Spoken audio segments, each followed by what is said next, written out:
po, tawagin niyo na lang po akong Mr. Kim. Sa palagay ko, isa kang mabuting anak. At alam ko makakagawa ka ng masasarap na tinapay. Sinisiguro ko yan. Hindi ko po kalilimutan ang itinuro niyo sa akin. Salamat po, Mr. President! Salamat din. Paano kaya naisipan ng batang yon na tawagin ako Mr. President? Malakas ang determinasyon niya. Sa tingin ko kakayanin niya ang pagsusulit. Paano mo naman yun nasabi? 12 taon, dito siya pinadpad ng walang tigil na paghahanap niya sa nanay niya. Hindi niyo ba naiisip kung ano pang hamon ang hindi kayang harapin ng batang yan? Gagawin ko po ang aking makakaya.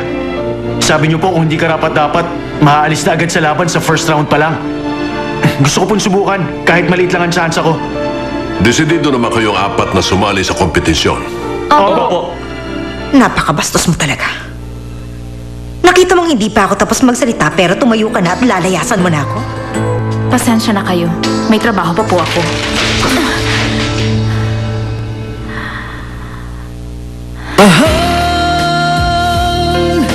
Mahal na mahal kita. Ang puso ko'y iyong-iyo. Asahan mong maghihintay. Hindi ako magbabago. Asahan mong maghihintay sa'yo.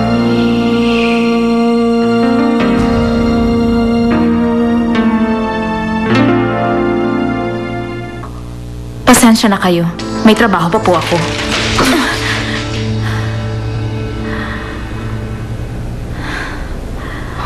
Ang kapal ng mukha mo na sagutin ako? Para sabihin ko sa'yo, kahit mukha ka pang malinis at smarte dyan sa uniforme mo, basura ka pa rin. Hampas lupa at mayabang na aktivista.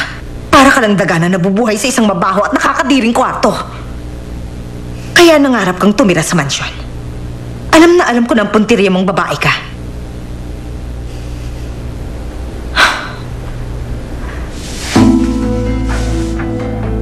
Si Matthew, hindi ba?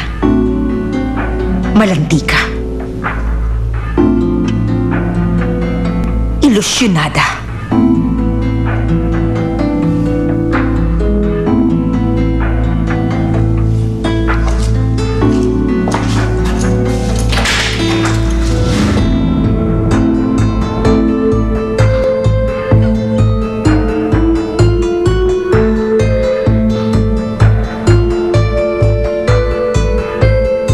Aalis muna ako.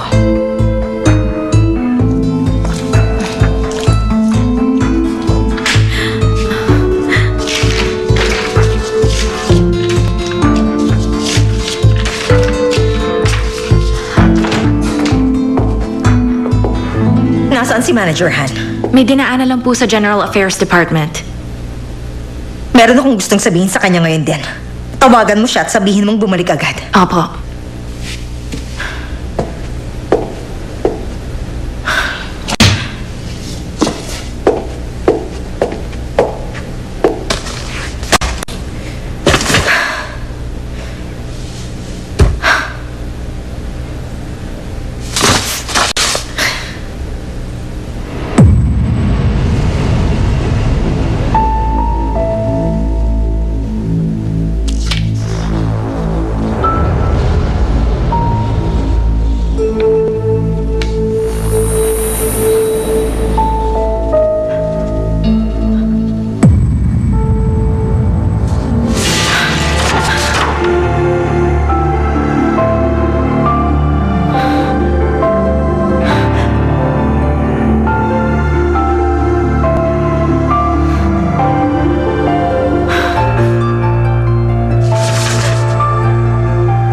Manager Han, nasa office niyo po si Ma'am Sandra. Okay.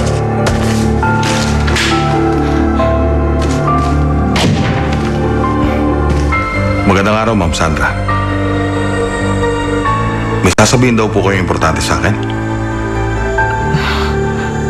Wala. Paalis na ako. Tayong dalawa lamang nandun. Nung gabi mangyari ang insidente, walang ibang nakakaalam nun. Kundi tayong dalawa lamang. Ito ang tatandaan mo. Hindi Hindi na akong roman na katulad ng dati. Kaya pwede ba? Huwag mo na akong mamalitin, Sandra. Maliwanag. Meron bang problema? May nangyari ba sa'yo? Wala.